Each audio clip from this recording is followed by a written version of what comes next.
So when you think about somebody walking into your store, your property, what kind of story is that customer walking into, and how are you creating that world using all of the senses?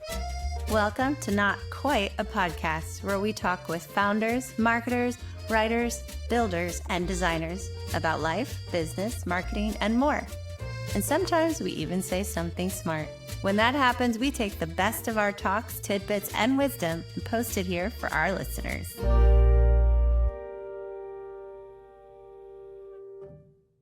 That project started as just an email that a drunk coworker sent when he was working late one night, and he was a big deadhead. He came across the website of Jerry Garcia, who's the lead singer of the Grateful Dead, who has since passed. And he was just really not happy with the memory and the legacy that lived online, representing such an American icon in music. And so he wrote the webmaster an email, and little did he expect to get a response from Jerry's daughter. And that became a project that really turned into something that we never would have expected. It led to a feature in Rolling Stone and a South by Southwest panel. There's a lot to learn from the Grateful Dead and what they did in music and apply that into other aspects of branding and marketing. Fantastic. You didn't send the original email.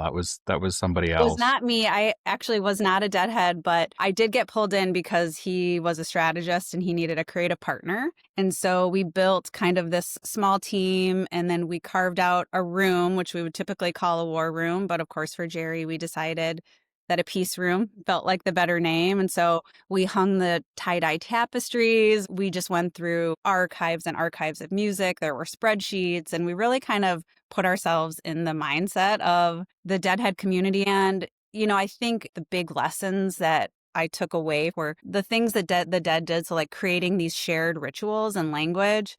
Like if you needed a ticket to a show, you wouldn't have a sign that said, I need a ticket. You would say, I need a miracle. And everybody kind of knew what that meant, and they all shared in those rituals and in that belonging. And so one of the big facets that cult brands do really well is that they make their customers feel like they're a part of something bigger than just the product or the brand itself. Yeah, you've worked with a lot of other brands across a lot of different spaces, and this same logic, the same strategy can be applied there as well. Who are some of the brands today that you idolize doing some of this like cult-like following? Yeah. I mean, some of the brands that like really are doing it well, I would say when I look at shared rituals and language, you see brands like Peloton where they're sort of creating that community. They have these micro tribes, whether they're following an instructor or a certain type of class, or they're a group of people gathering together. Of course, and when you think about like world building or like building a belief system that people really buy into, Disney is the most iconic. They've got everything down to a science. Like you are walking into another world. But there's a lot of brands that do that at a smaller scale. So Le Labo and Anthropologie are two that really at their store level are doing that nice, where you walk in and you feel like you're transformed. So cult brands really are real and authentic in doing what they say that they want to do. We work with founder-led brands. So we are really focused where like I'm the founder of the agency. I work dear and close with every client that we take on. Yeah. For better or for worse, they're stuck with me. How does like a smaller brand leverage that? And does it start with the brand, or does it start with listening to the customers? What are your thoughts on that? So when you think about somebody walking into your store, your property, what kind of story is that customer walking into, and how are you creating that world using all of the senses? What is the narrative that they're going to follow? And so kind of thinking through that whole visual experience, but even some of the smaller details. So when you think about shared rituals or language, this could be something where you take something really ordinary in your business, but you call it something really special, or it's a secret that only your customer knows how to do or ask for, and it's becomes part of the experience of interacting with your brand. And I think it's all those like little things that are uniquely you that you can only do at your place that customers remember, and then they go and tell somebody. They don't have to be expensive. It's just a story to tell. Yeah, I mean, as a father, an old father and a new father again, because I've got a 17-year-old and a 2-year-old. I'm thinking about the holidays, and we got rituals as family that like we're establishing now. Yeah. And so in a lot of ways, what you're talking about there, and of course, my wife and her family, they've got a totally different way of celebrating the holidays and how they get together versus my family. And, so we're constantly kind of creating those rituals. I guess what's like the process of coming up with that and creating those ideas, and how do you play a role in that, or where do you even get started as a brand? Yeah. One of the things that I remember the most from the Jerry project that stood with me was the creative brief. So there was one single insight that was 3 words long. What I loved about this project was that the creative brief said, create living nostalgia. And that to me really struck this emotion of a longing for the moment as you're in it. And so, when you're sort of like living in those moments and you feel this overwhelming sense of just wanting to remember it and take it in and never forget what's happening right at that exact moment. That to me is what you would ultimately be trying to capture. And how you get there, I think, is a little harder. One of the things that I learned during my time at Crate and Barrel was this idea of really, really getting immersed in what you are trying to do. And they would have these kind of big sessions where we would just listen to music and look at pictures that are sort of like setting the intention of what they wanted it to feel like. This is what we're trying to emulate for your customers. And then really instilling that intention in your employees so that when they're interacting with the customer, they're trying to create that feeling. It's interesting because as a fellow creative, I think I'm maybe on the strategy and the digital side of things, less visual and branding and storytelling than you do. But I constantly find myself kind of riding that line between like it being, visually appealing and creative, and then it being effective and meeting, the goals the client has set out, right? Coming back to the brief in that case, what's the ROI, right? That's kind of the world that, Yeah. a lot of the clients that we work with, the brands that we work with, and I think even like you said, when you get into hospitality, I mean, they're making sure that every inch of a property is revenue producing, which is it's a big, big challenge, right? And so how do you balance that, or how do you have that ROI conversation without, cannibalizing creating nostalgia as an example? Yeah.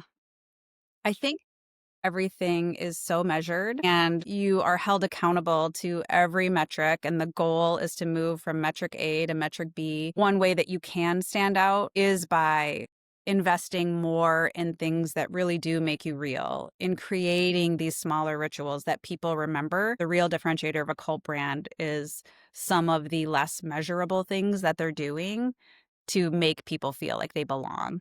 Is there a way to really invest in the promise and the values that we're saying we have? And can we put our money against those things so that we're really being truthful? So you don't get too held back by measurement all the time. So it's a balance though. You got to have a little bit of both. Yeah. Well, I guess it just depends on the audience, like who you're speaking to and what are the goals. Yeah, absolutely. I would argue also that measurement is getting harder and harder. Things are so focused around content now. We're not just like building destinations anymore, right? It has to be this constant kind of influx of new things that are being created. And so what does that look like? I think that's creating a lot of new roles within organizations that are pretty cool. But at the same time, some of the roles that like traditionally where I would have filled as a creative director really focused on e-commerce and web design and digital design, some of those creative decisions kind of moved to the back burner in favor of performance. Yeah, I agree with you, unfortunately. I think again that kind of comes down to like what we measure, right?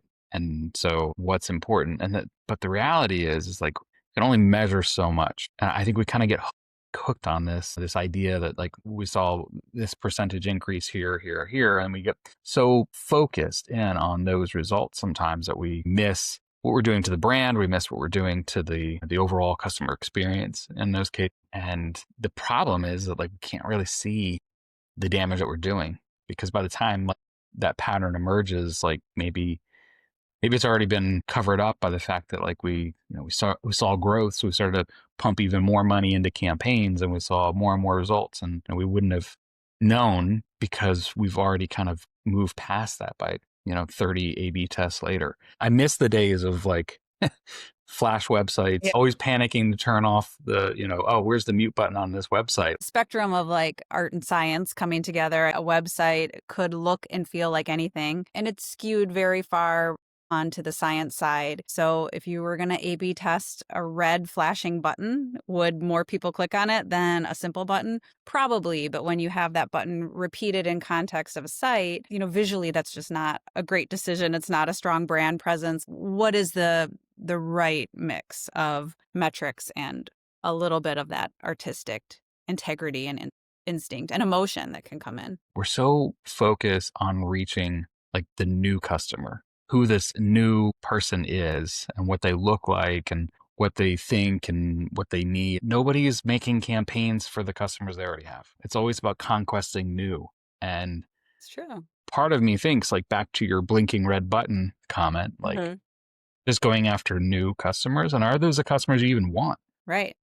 Right. Or Yeah. Are they valuable customers to you? or you could even say, like, to me, that would be, to use an old dating world terminology, that'd be like a red flag, right? Yeah. Somebody who clicks on red buttons, are they just going to leave for the next red button that somebody else has? Yeah, exactly. I will say that I've adopted some of the mentality of the deadhead. Like, freedom has kind of become more important to me. I think as a creative person, when you move up through corporate America, when you sort of reach near the top, you kind of, you step so far away from the craft of design. You start to have so many meetings and you're managing people and you're doing performance reviews. I found this desire to be free to express design in different ways. I still really love web projects. I love pure graphic design. I love typography, interior design. I actually didn't go to interior design schools, but there's so much overlap in the principles, in the theories, that I think can bring like an interesting point of view. Yeah, I love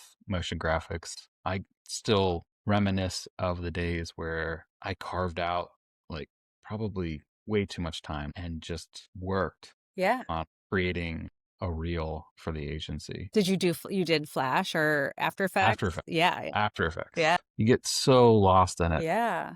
But you're right. I've got too many meetings to even feel creative. And meetings they're creative problem solving, like right on the fly. Yeah. Like most of my meetings, I'm leading the call. Then like at the end of the day, you're just like, Yeah. what did I get done?